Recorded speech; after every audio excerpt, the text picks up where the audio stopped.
Bem-aventurado o ventre da gloriosa Virgem Maria, que mereceu trazer por 9 meses todo o bem, o sumo bem, a felicidade dos anjos, a reconciliação dos pecadores. Santo Antônio.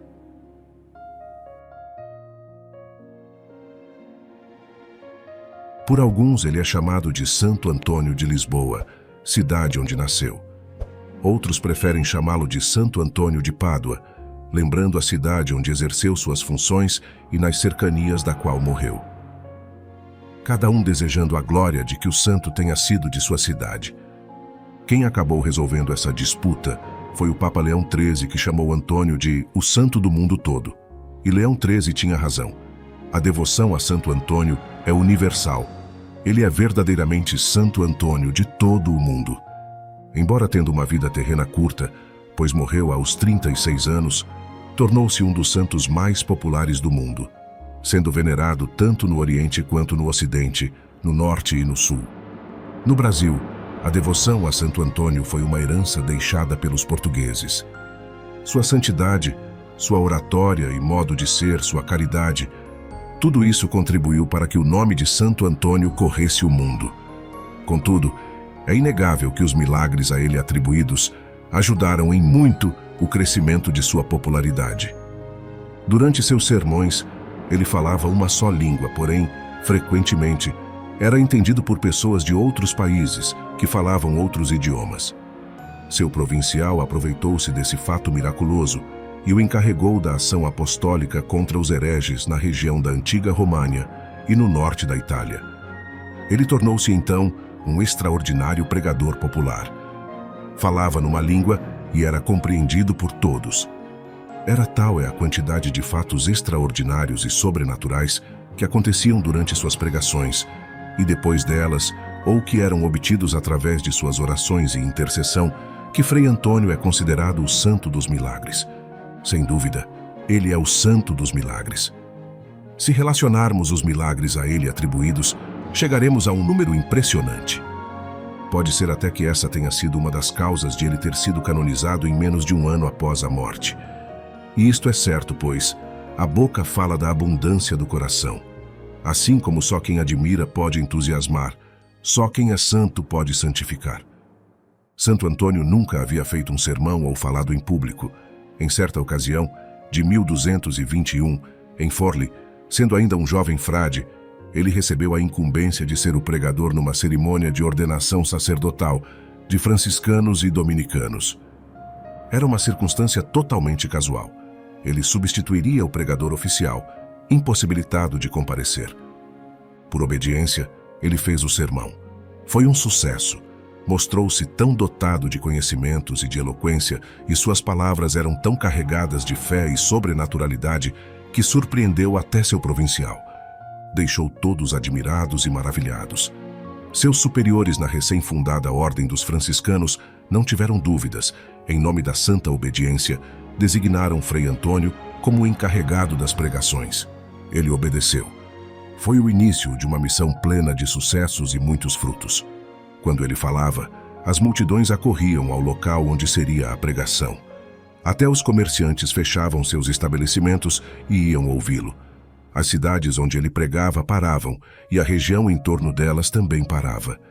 Houve caso de se juntar até 30.000 pessoas num só sermão. As igrejas tornavam-se pequenas para conter tanto público. Então ele ia falar nas praças públicas, e quando terminava, era necessário que alguns homens valentes e robustos o levantassem e protegessem das pessoas que vinham beijar-lhe a mão e tocar-lhe o hábito. O número de sacerdotes que o acompanhavam era pequeno para ouvirem as confissões daqueles que, tocados por seu sermão, queriam confessar-se e mudar de vida. Sem exagero nenhum. Suas pregações eram seguidas de milagres como não se via desde o tempo dos apóstolos. Praticamente não havia coxo, cego ou paralítico que, depois de receber sua bênção, não ficasse são. Foi grande o número de convertidos por ele. Em certa ocasião, converteu 22 ladrões que, apenas por curiosidade, tinham ido ouvi-lo. Santo Antônio foi chamado de martelo dos hereges. Isso porque, em seus sermões, os adversários da igreja encontravam nele um inimigo formidável. A mais antiga de suas biografias conta que dia e noite Frei Antônio tinha discussões com os hereges. Expunha-lhes com grande clareza o dogma católico, refutava vitoriosamente os preceitos deles, revelando em tudo ciência admirável e força suave de persuasão que penetrava a alma dos seus contrários. Talvez por isso, sua língua esteja miraculosamente conservada em Pádua há quase 800 anos. Desde pequenino, Antônio foi devoto da Santíssima Virgem Maria. Rezava sempre a ela e recorria continuamente a seu socorro, e ela atendia constantemente. Um dia, por exemplo, já religioso, quando o demônio já não podia mais suportar o bem que o santo fazia, agarrou-o pelo pescoço tão violentamente que estava a ponto de enforcá-lo. Antônio já estava sem voz. Usando de suas últimas forças, pôde balbuciar as palavras da antífona mariana. O Gloriosa domina. No mesmo instante, o demônio fugiu espavorido. Depois de livrar-se do maligno e recompor-se, Antônio viu que a seu lado estava a rainha do céu, resplandecente de glória. Sem dúvida nenhuma, foi por causa de sua devoção e de seu entranhado amor à Santíssima Virgem que um outro fato pôde acontecer. Isso porque aquele que é devoto de Maria é levado por ela a Jesus Cristo. Certa vez, Frei Antônio, já no fim de sua vida, hospedou-se na casa de uma família amiga, em Campo Sampiero. Quem narra este episódio é o conde Tiso, anfitrião do santo. À noite, o santo já estava nos aposentos a ele destinados, recolhido em oração. O dono da casa percebeu que uma luz forte vinha de dentro do quarto onde estava Antônio. Não poderia ser luz de velas, era forte demais, muito intensa. O conde, vencido pela curiosidade, levantou-se e foi ver o que poderia ser aquilo. Aproximou-se do quarto e, pelas frinchas da porta, deparou-se com uma cena miraculosa. O santo estava arrebatado em contemplação. A Virgem Maria então coloca nos braços dele o menino Jesus.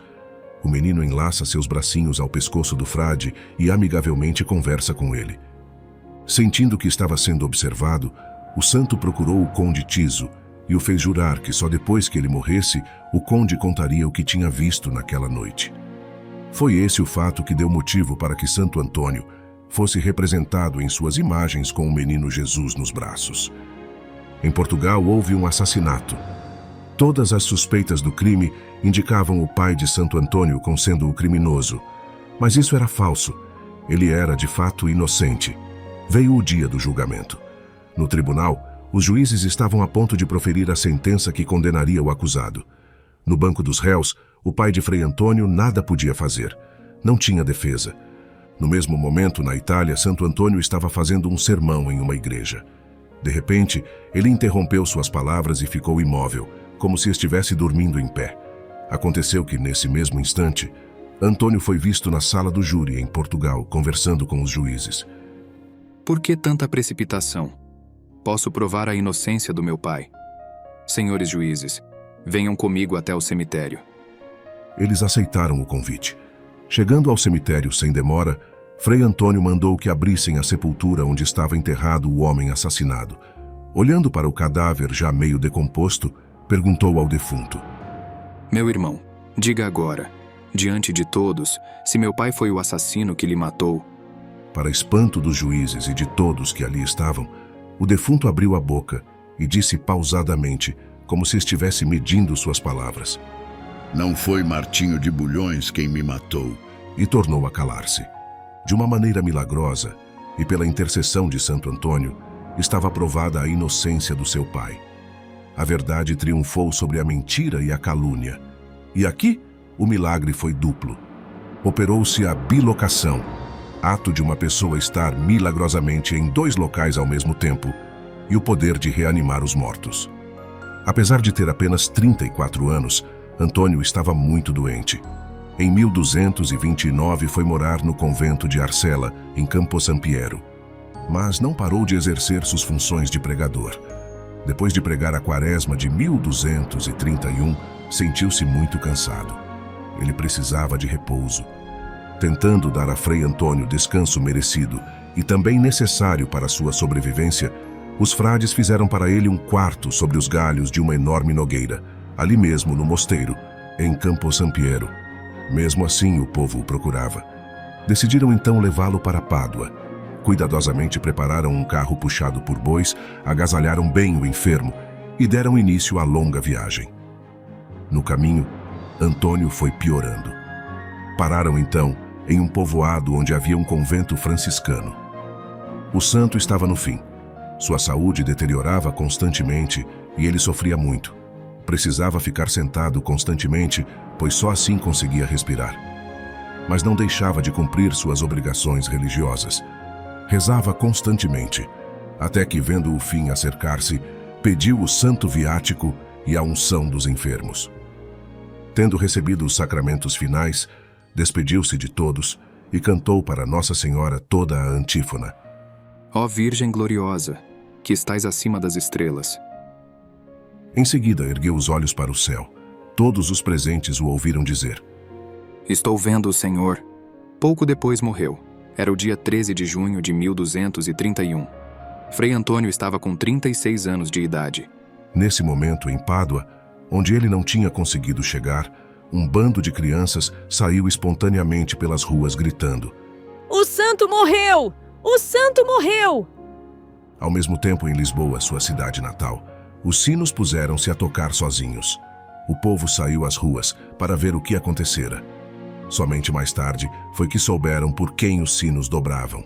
Era por Antônio. Ele tinha deixado a terra e se encontrava na glória celeste. Antônio partiu, mas com sua fama permanece entre nós. E não apenas em Lisboa e Pádua, pois ele é Santo Antônio do mundo todo.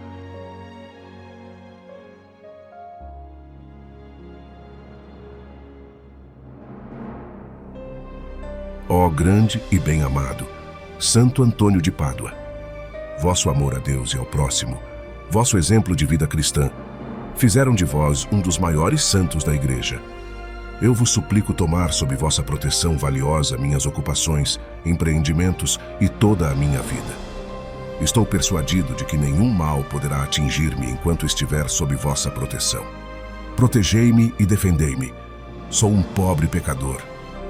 Recomendai minhas necessidades e apresentai-vos como meu medianeiro a Jesus, a quem tanto amais. Por vosso mérito, ele aumente minha fé e caridade, console-me nos sofrimentos, livre-me de todo mal e não me deixe sucumbir na tentação. Ó Deus poderoso, livrai-me de todo o perigo do corpo e da alma. Auxiliado continuamente por vós, possa viver cristamente e santamente morrer. Por Cristo nosso Senhor. Amém. Santo Antônio, rogai por nós.